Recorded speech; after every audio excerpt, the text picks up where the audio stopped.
ತಿಮ್ಮನ ಹೆಂಡತಿ.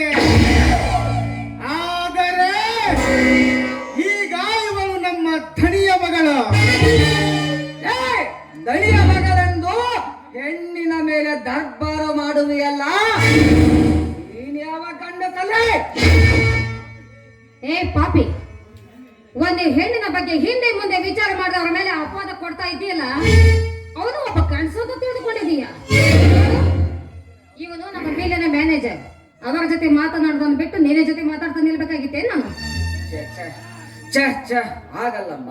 ಮತ್ತೆ ನಾನು ಇವನ ಜೊತೆಗೆ ಮಾತನಾಡಿದ್ದಕ್ಕೆ ನನಗೆ ಬೇಜಾರವಿಲ್ಲ. ಆದರೆ ಇವನ ರೀತಿ ನೀತಿಗಳು ಬದಲಾಗಿವೆ. ಅದಕ್ಕೆ ಈ ರೀತಿ ಮಾತನಾಡಿದ್ದಕ್ಕೆ ನನ್ನನ್ನು ಕ್ಷಮಿಸು ಬಿಡಮ್ಮ, ನನ್ನನ್ನು ಕ್ಷಮಿಸು ಬಿಡು.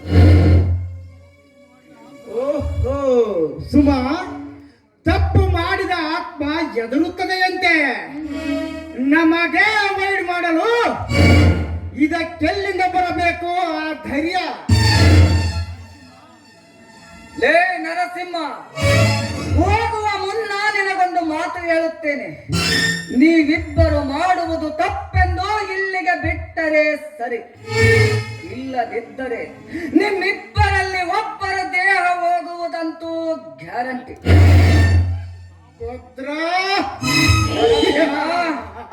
ನಿನಗೆ ಹೋಗುವ ಮುನ್ನ ಒಂದು ಮಾತು ಹೇಳುತ್ತೇನೆ.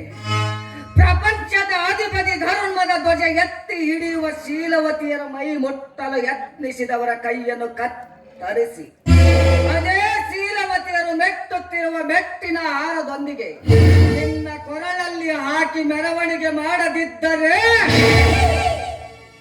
ಬರುತ್ತೇನೆ.